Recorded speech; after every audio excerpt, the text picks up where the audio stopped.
All right, and good morning, everybody. SpenVentures here. We are at the History Center in downtown Orlando.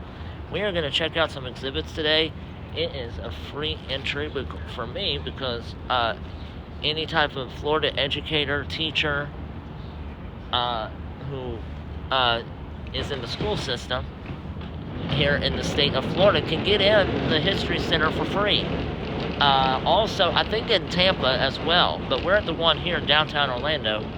Not been to this one yet, and so this is a new exhibit for me, but we're going to go ahead and go inside and check it out and see what's what.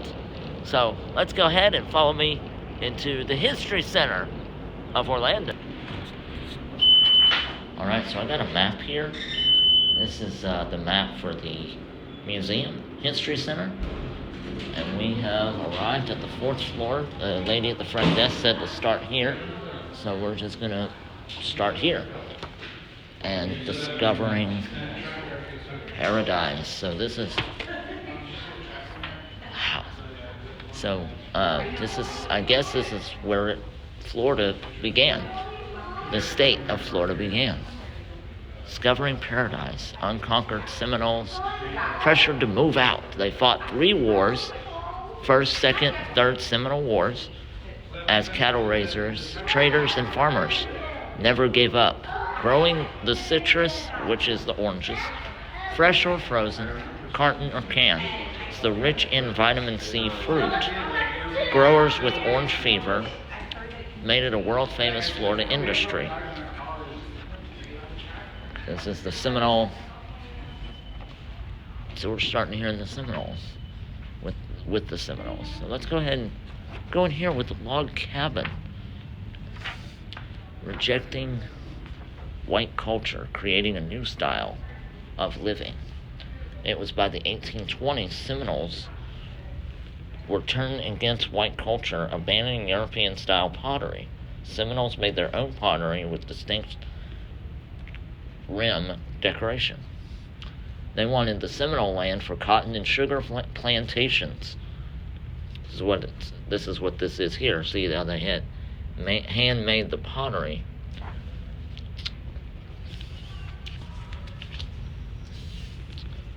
Also, the resisting encroachment, Seminoles cut ties with settlers, turning away from the white culture they had adopted and shunning trade goods. But without trade, they lost much of their own wealth.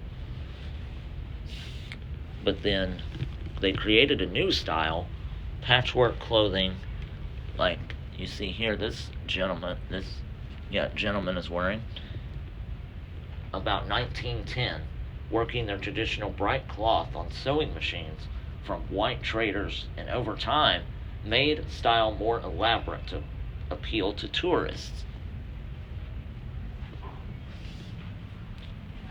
This lady is wearing, this is like a log cabin. Now we get to go into their actual lifestyle and how they lived, just like in this picture. In the tradition of the Creek ancestors, Seminole of the late 1700s and early 1800s built successful settlements, log homes, around central ceremonial square. Villagers planted tobacco, corn, and beans, raised large herds of cattle. Trading with Europeans, the Seminoles prospered. So you can see with the early Seminoles retained their traditional square-shaped creek houses built around square ground. Square ground organized the tribe by statutes. And over time, Seminoles grew to rely heavily on manufactured goods such as metal, glass, and cloth they got from white traders. They even intimidated settlers' architecture. By the early 1800s, Seminoles settlements looked more like southern plantations than the traditional creek square grounds.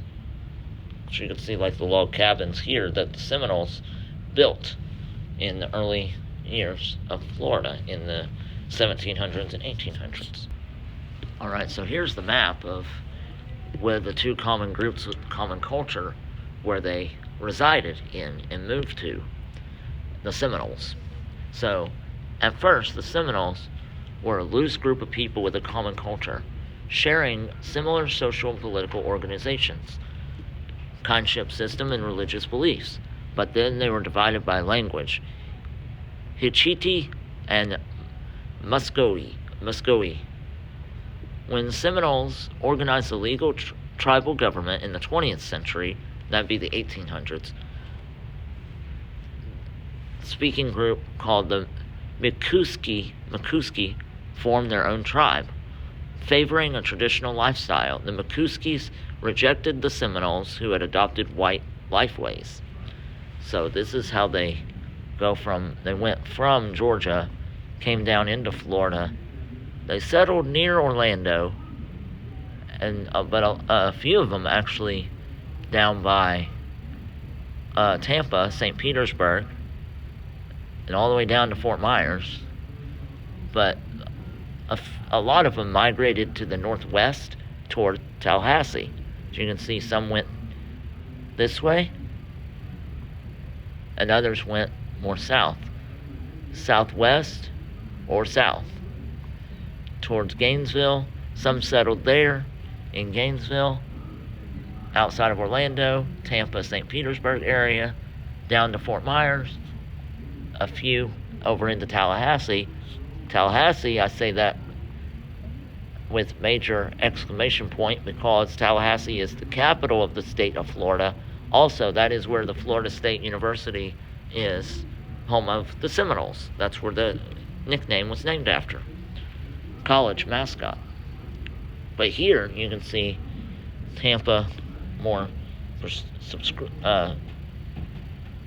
literal here, subscriptive, and you can see some of the tribes that were migrated here, more down south, the Miccosukee tribe near Miami and Hollywood, Fort Pierce, settled in. The Amokali tribe, the Brighton, and more central Florida. That would be near, I want to say Sebring, Clewiston. That's where that is today's time. So, but mounting tensions. Ooh. As the Seminole, by the early 1800s, the native and white settlers throughout the Southeast, they clashed over land, which means they fought over the land. Indian Removal Act 1830, which called for the removal of southeastern tribes to western lands. Most native groups reluctantly submitted. Seminoles resisted the forced removal and remained in Florida. Disputes with settlers over farmland, cattle, and returned runaway slaves escalated. To the violence of their resistance finally led to 3 long bloody wars.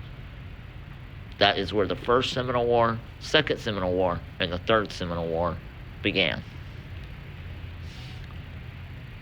The settlers' desire for land led to the 1823 Treaty of Moultrie Creek, which relocated the Seminoles from the North Florida to a Central Florida reservation. The land was too small to support the Seminoles. Facing starvation, some violated the agreement and returned to their northern lands. The 1823 Treaty of Moultrie Creek removed the Seminoles to this reservation between Ocala and Lake Okeechobee. Covered many miles of swamp, scrub, and grassland. There it is. This is the area that the Seminoles tribe, the Mollusky tribe, went to. The First Seminole War, Jackson's line of march. In the Second Seminole War in 1835 to 1842, 7 years. Third Seminole War was only 3 years. Forts reactivated from Second Seminole War. Fort Clinch. Fort Clinch is there? Why do I think Fort Clinch? Fort Clinch is not right there. Fort Clinch is up in here. Fort Helpman, Fort Peyton, Fort Brooks. Fort Brooks is down here. Fort Brooke. Fort Foster, that's right. Fort Cummings, Fort Gardner, Fort Pierce, of course. Fort Scott. There's a battlefield there. Battlefield in Panama City. St. Mark's. There's a battlefield near Tallahassee. Now,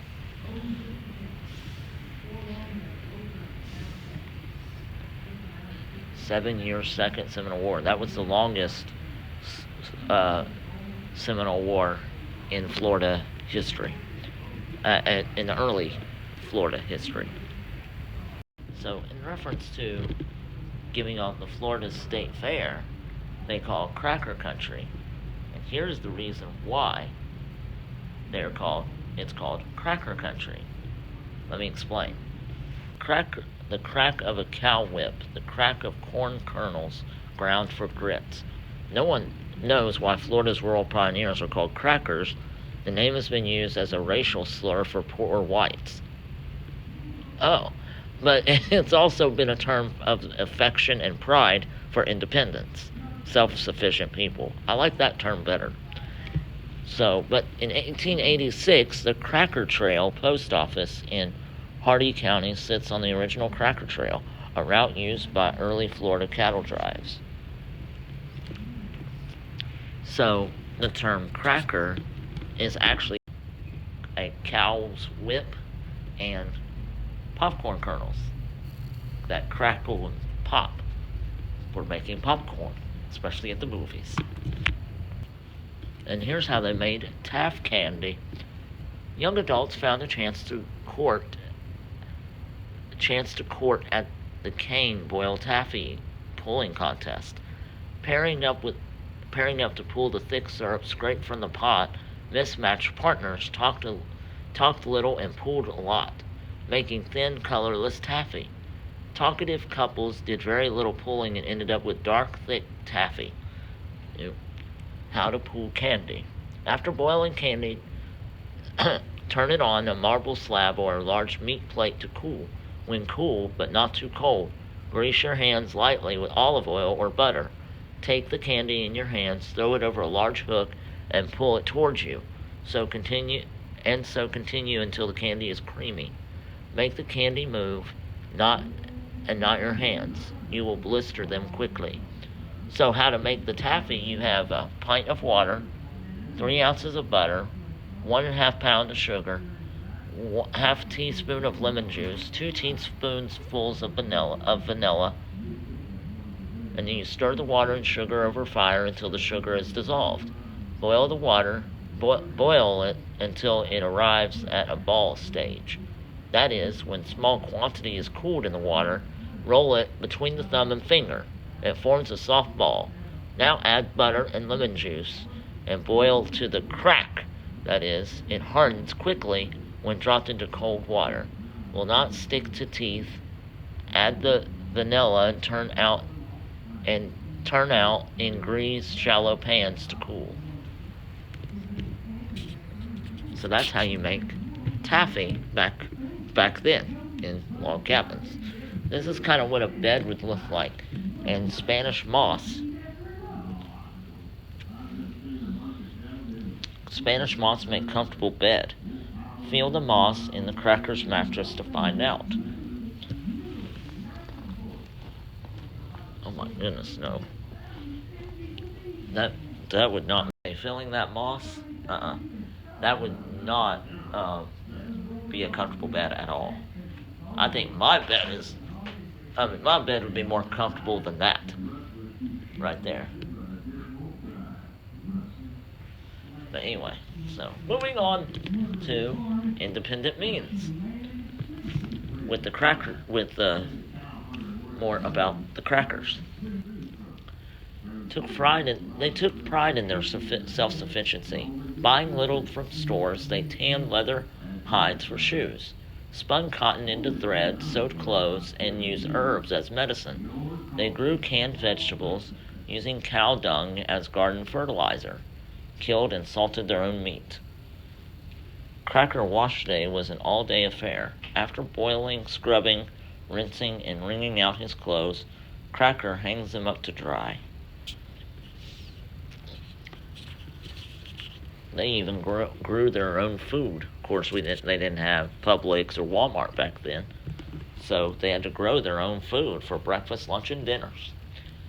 They grew and processed their own food, buying only salt, pepper, and tobacco from stores. They grew vegetables, hunted game, and made coffee from sweet potatoes for sweetener. They planted a patch of sugar cane, like many Southerners. Crackers ate beef, grits, and hoppin' john, peas and rice. Ooh, and with the chicken. Ooh, but when a rattlesnake came too close to a cracker house, it became dinner. It was a bony dish, so a full meal required a fat snake. Its taste like chicken. Land of milk and beef. Juan Ponce de Leon brought cattle to Florida in 1521. By 1650, the Spanish operated the successful cattle ranches using the open range system. Cattle roamed freely over central Florida's vast scrubland of woods and prairies. In the 19th century, descendants of Spanish cattle called cracker cows launched Florida's new settlers into the cattle industry. Cracker cowmen made a living by rounding up the herds their cattle to market each year.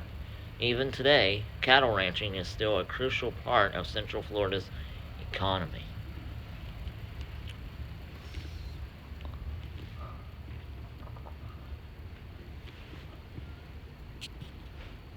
And this is more of not cowboys, but till the cows come home. Thundering cattle drives across Central Florida annually until 1943, driving over 1,000 cows. Cow hunters were cautious of stampedes. They kept control using cow dogs and long whips. Stopping right here, cow dogs are actually sometimes used today on farms. I remember watching a show one time, and there was they were doing a cattle drive, and it was part of a show at like a festival or something, and they actually used dogs to help guide the cows and gain control of the cows to get them from one place to another. So from the field to the barn, in an instance. So they use dogs, sometimes use them even today. But back then, they were used quite a bit, along with the cow whips. A good cow dog could outwit, and catch even the largest bull. These cattle wait for shipment to Cuba. Cubans enjoyed the taste and texture of cracker cows, tough meat, and used bulls for bullfighting. Round up on the range. Before 1949 law that fenced in Florida's cattle, cowmen were more like cow hunters. For 3 to 4 months a year, they combed the woods and prairies, gathering their free-ranging cattle for branding and selling at coastal markets. Cow hunting groups of 6 to 10 men rode small, tough cow ponies called marsh tackies, descendants of Spanish horses, specifically adapted to Florida's climate. Each cowman carried his own whip, tin cup, food, while one wagon transported camp equipment. And then, as you can see here, driving the cattle, but using... Did this gun shoot the sheriff? According to family lore, this is the gun that murdered Sheriff Dave Mizell on February 21st, 1870. Story goes that Andrew Jackson, Jack Barber, fled Florida with old Moss Barber before Sheriff Evans Pose could get his hands on them. Eventually, Jack Barber returned Florida and passed this gun to his daughter, Susan. Though he told her it was the gun that fired the fatal shot, he didn't say who pulled the trigger. Oh. Alright, so we're growing sweet citrus. Orange County, Orange Springs, Tanglo Park, Fruitland, citrus names dot all over. Florida, where 12,000 growers cultivate 107 million citrus trees and generate over 8 billion a year. First planted by the Spanish in small groves, citrus has grown into a major industry vital to the economy. Florida's sandy soil and subtropical climate make it ideal for growing citrus. Florida produces more oranges than anywhere else in the world, except Brazil, and leads the world in grapefruit production. Citrus fruit and juice in your own grocery store probably came from Florida. We do have a lot of orange juice that's natural orange juice and no substitutes in it, in the ingredients. So these are the orange groves, orange trees. There's a lot of names, towns in Florida named after orange. And Orange County, that's where we're at right now in Orlando. It's Orange County. Orange Springs, Tanglow Park. I know is a place in Florida, just cannot remember where it's at. Fruitland, which is actually called Fruitville now. They changed it to Fruitville. Of course, here, now we're talking about the fruits from grove to the grocery. Long way from the tree to your table.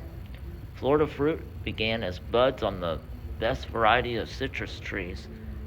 After the buds have matured into ripe fruit, they are picked and sent to packing houses. There, fruit is washed, sorted, and boxed, sold fresh or sent to a juice processing plant. Oh, here's something that's very familiar. You'll see it all around Disney. Take a look. It's the orange bird. Frosted glass with orange. 1945 to 1970. Orange piggy bank. 1950 to 1970. This is the chart of how to do oranges. It's the leaves, the juice, citrus wine, citrus vinegar comes from juice, and jelly sauces. Antibiotics, whole fruit, enzymes, plastics, antifreeze, and herbicides are all from the whole fruit. With the leaves, they have perfume, decongestant, nitrogenous compounds, and proline tyramine. This is all what comes from an orange, the fruit, and its leaves right here.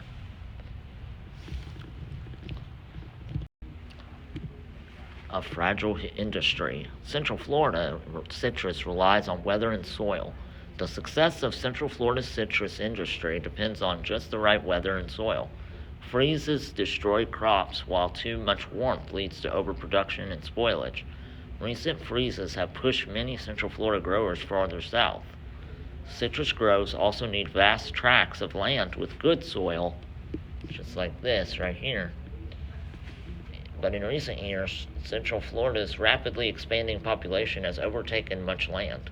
Groves have become shopping centers and subdivisions with golf courses to accommodate the growth.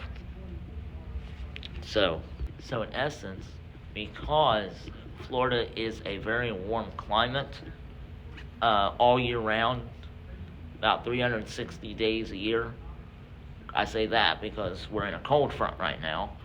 And so, but very rare. It does happen here in Florida because it's such a warm climate. Products just like fruits, vegetables, farmers that grow those very rapidly expand, and they also harvest and produce better in the South, like Florida, Georgia, and Florida. Georgia, you have the peaches. Florida, we have the oranges. So, of course, I have learned about the first people of Florida back in St. Augustine. Now, St. Augustine is just about an hour from here, hour and a half from here, 2 hours. It's not far. But it started in the 15th century when Florida was recognized as La Florida, founded by Dan San Marcos, who from Spain came over by boat and founded Florida, La Florida.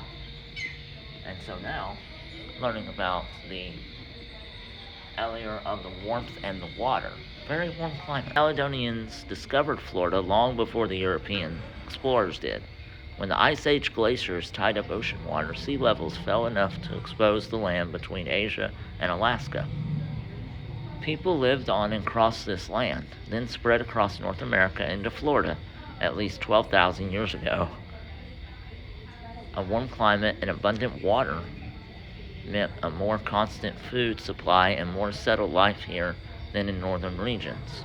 Archaeologists search for clues to Florida's first people, looking for evidence preserved in Florida's muck or submerged by rising ocean waters. Alright, so because of Florida sitting on top of the aquifer made of dissolving rock lie under Florida.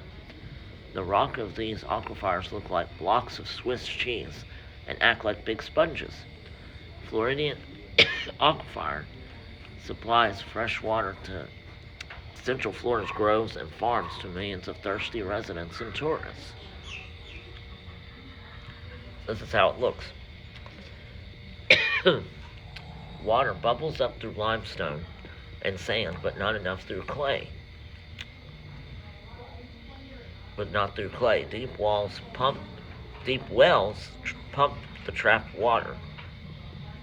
1,500 gallons per minute from the Floridian aquifer alone.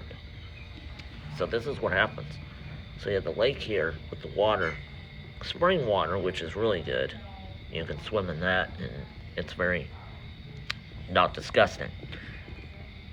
This is the superficial aquifer, shallow well. The well comes down here. Water is still running through these intermediate clay comforting layers. This is the water where it runs in between the two layers of clay. And then the sinkhole, because it rains a lot, if it's during our rainy season and it rains a lot, that's what happens. It can create a sinkhole, which is a problem. You can recharge the area floor. It goes into limestone, because it said on the video that the limestone, it makes like a sponge where it squishes. It's so squishy that it could actually cause a sinkhole and the ground to dissipate and disappear. So, very interesting here, with water everywhere, in, around, above, and beneath Florida. No spot in Florida is more than 60 miles from the Gulf or ocean. Lakes, springs, and sinkholes dot the land. Linked by 20 rivers and 700 streams, humidity hangs in the air much of the year.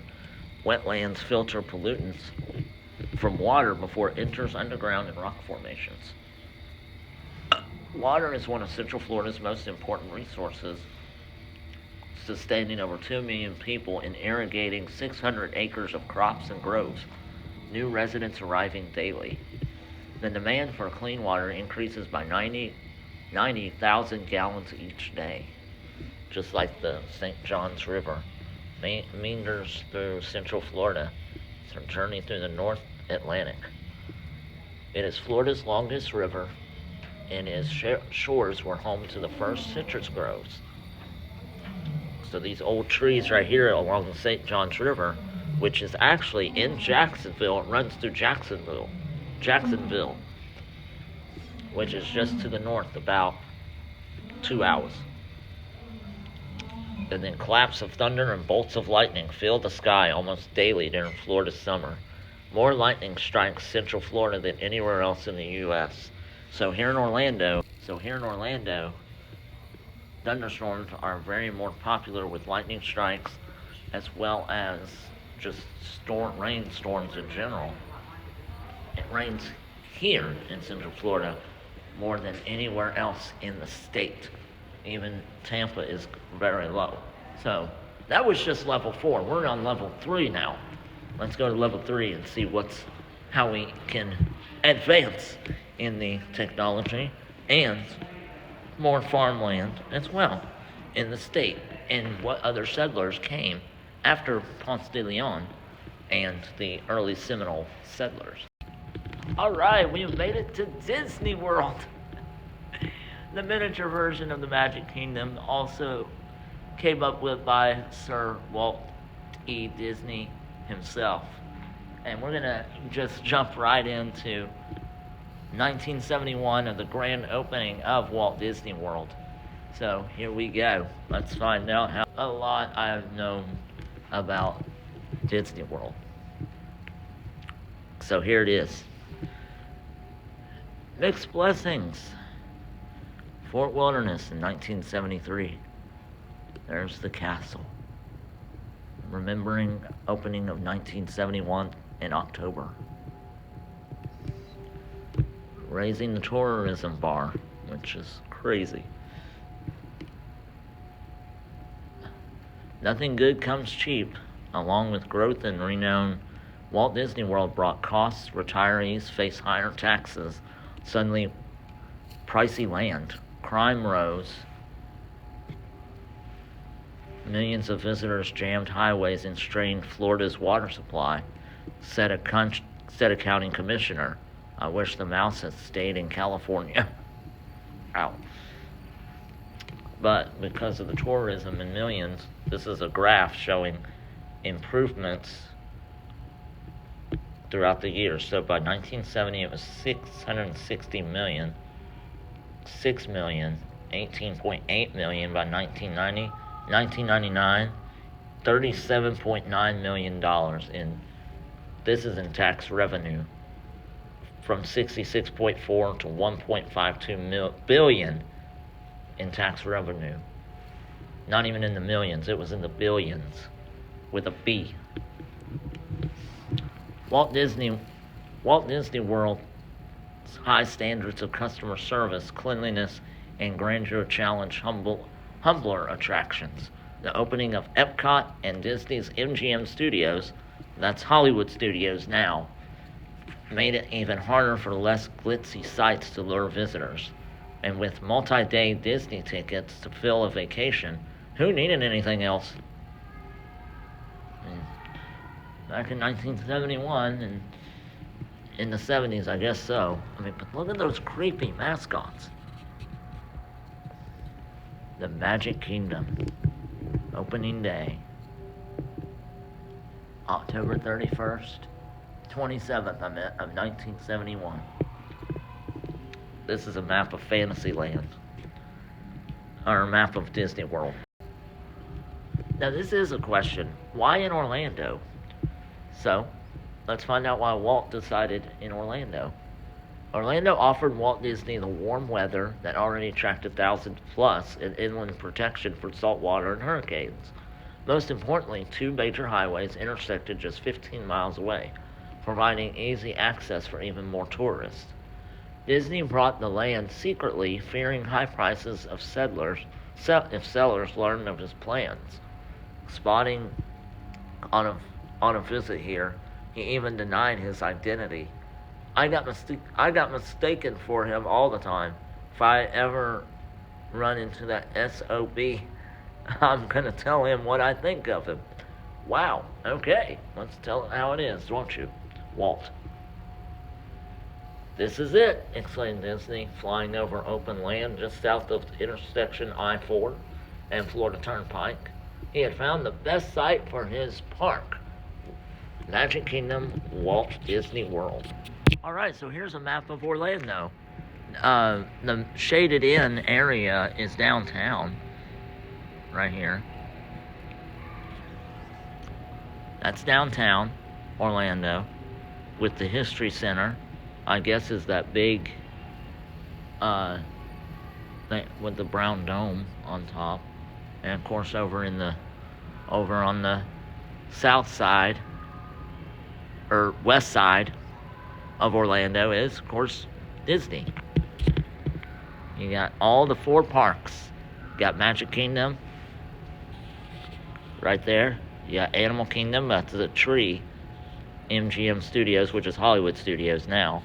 And Epcot. All 4 parks right there together. What about tourism before Disney? Florida began luring visitors to a semi-tropical playground not long after the end of the Civil War. First by steamship and then by the railroad. Some of these early tourists came for health reasons. Some came to winter in the sunshine. But it was the middle-class tourists who came later brought true prosperity to the state. When Henry Ford introduced the Model T in 1909, the automobile became affordable for the average American. There's the Model T. The sense of adventure unleashed in the great pioneer car owners overcame the transportation difficulties they encountered. These new travelers needed hard surface roads with state-to-state connections, dubbed tin canners, for soldiering tin cans to their radiator caps. They and the auto tourists that followed expanded Florida's tourism industry during the first half of the century. So thank you to the Model T for inventing tourism. Okay, so I am actually in the Model T driving down a dirt road. I have my foot on the gas. This is a small car. I have no idea what these levers are for. What? And I guess this is the brake. Let's pull the brake here. Or that could be forward and reverse. Forward and reverse lever. That's what that is. As you can see, it's very tight in here. I'm sure this is probably what this would be like in the 1900s. 1909 was when it was the Model T was officially rolled out of the factory and onto the public property for the first time, as Henry Ford did invent the Model T. And so I'm guessing this would honestly be very uncomfortable, especially to drive for 2 hours on a dirt road to Orlando. Of course, I think it would take longer because the speed of the Model T was not that fast. Its top speed was, I think, 30 miles an hour. And so it would take longer than 2 hours just to get to Orlando from where I live now, Tampa. Alright, so we are on level 2 now. And level 2 all has to do with the music and the culture of musicians and concerts. So let's go ahead and between 1985 and 2001, Figurehead helped transform Orlando's music scene. The company focused on the music from the underground rather than producing arena or stadium shows. Megastar musicians, their concerts featuring acts that strayed from the status quo or did not fit so neatly onto the top 40 pop charts, contributed a vibrant musical community that is still talked about today. Not today, making a scene. Figurehead set out to attract underground musicians to Central Florida. The growth of local music scene was vital, establishing Orlando's reputation with bands who previously had bypassed the city because it was hundreds of miles removed from their common touring routes. Through their efforts, Figurehead helped inspire a sense of excitement, possibility among musicians and fans. You can see here,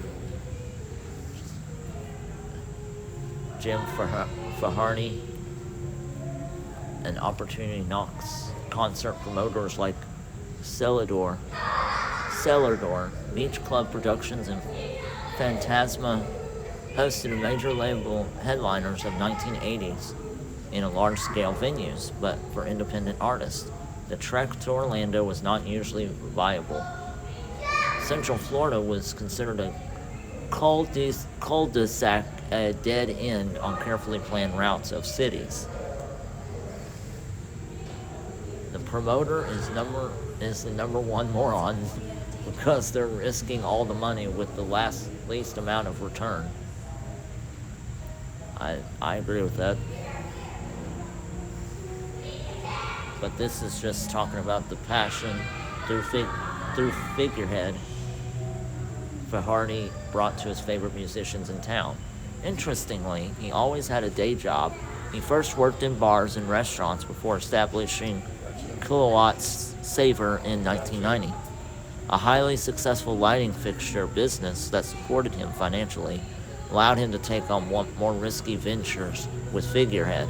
For a time, it was a dream come true. I bet none of you guys know what this is, today's generation kids. This is a cassette tape. I had this back in the early 90s, 1990s, and up to, I think we still have a box of them somewhere in our house, but I will have to look for those, and I bet nobody knows what these are. These are the records. These are records, CD records, not ROMs, CD-ROMs, but records you would place on a big old tablet kind of base square. It was in the shape of a square, and it was a big round disc, and it would be in the it would be placed on there, and it would have kind of like a bar that would have a little tiny hook at the end of it, and you would place it on the top of the rings right here so it would play the song while it spun around.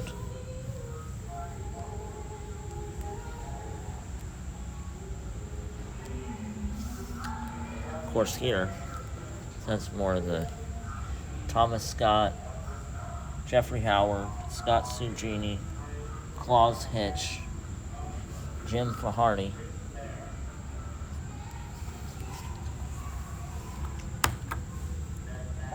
I think just Figurehead like got it. I think the things that Jim was doing was kind of like not how anybody else was really doing it. He was kind of like doing it his own way. Alright, and we are back on the first floor now. So we're actually at the Mercury capsule that was first U.S. manned space capsule, bell-shaped for better aerodynamics, and the actual capsule was only about 11 feet 6 inches tall, just over 6 feet wide. Capsule was made in titanium and nickel alloy, which a heat shield on the bottom made fiberglass reinforced plastic. The hatch was barely large enough for the astronaut to squeeze through. Inside, the astronaut sat on a tiny couch facing a control panel and two small portholes. After his flight, Shepard suggested enlarging the portholes for better visibility. Mercury recovery system included a drogue parachute, a primary parachute, and a reserve parachute. A drogue is a smaller parachute that deploys before the primary in order to help stabilize the descendant of an air or spacecraft. Okay. And here's the control panel. Here was the control panel, and you can see.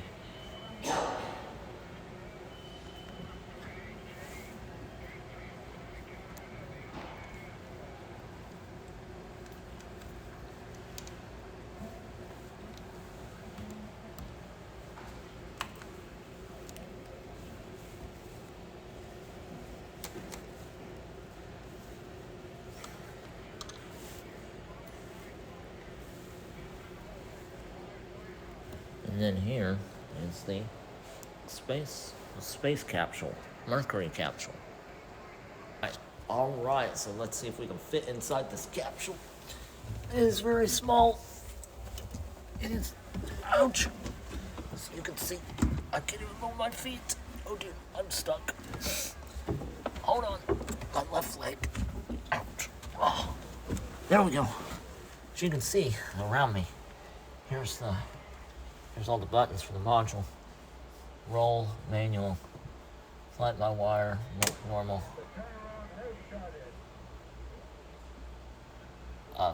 Where are we at?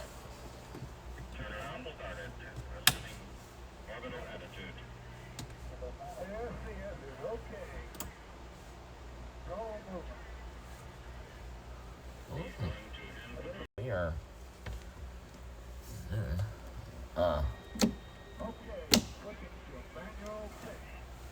Manual. Got it. Manual. Auto left. Tower arm.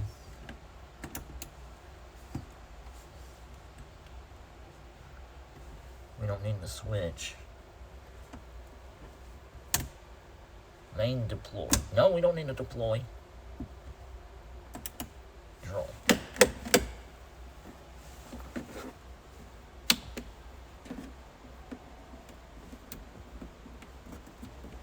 Squib off. Access cabin launcher. We want that on. We want oxygen. Ready.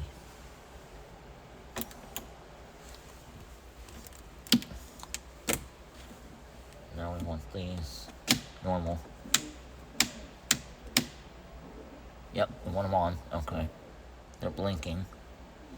You can see the shadow on the floor.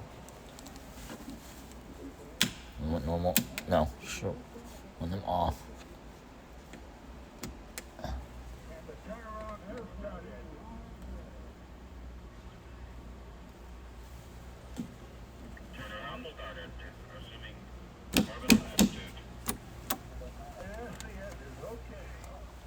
Yay. Alright, as we make our way out to the main lobby, we are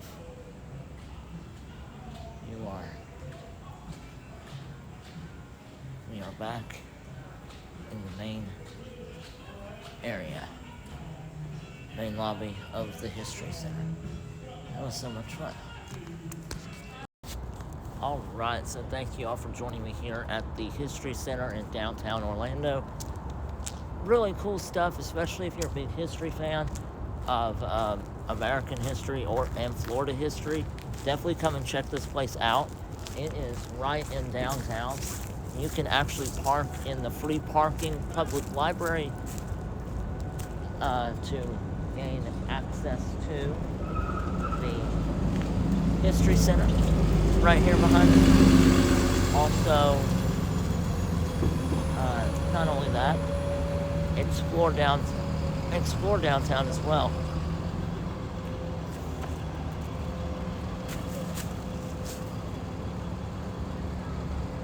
So we walk past the public library and onto Central Street, where the parking garage is where I park.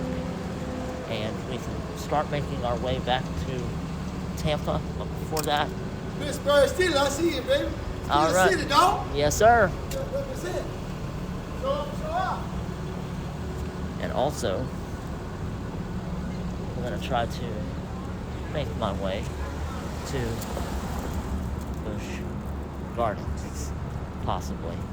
I may going to try to hit up Disney Springs. I may just go and get the cookie and leave, so I know I have it. But since it is on my way home, so, but nevertheless, if not, you can always come next weekend.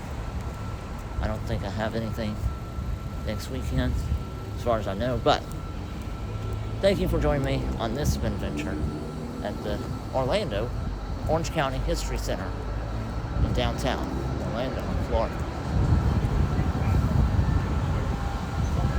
So, let's get ready to head on back. Absolutely. I appreciate you. Got me out of the house. Aaron. Go.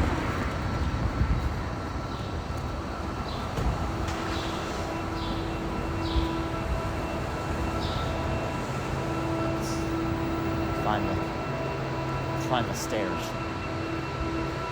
We have made it back into the parking garage. Now we just gotta find the stairs.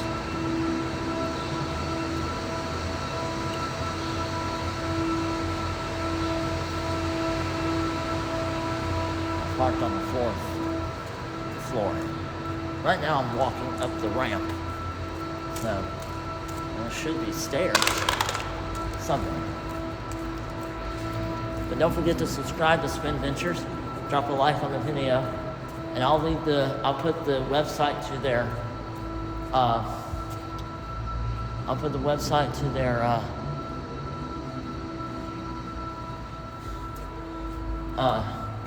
History Center down below.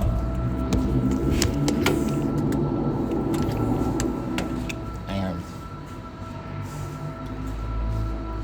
we will, once I put that down below, I will also give the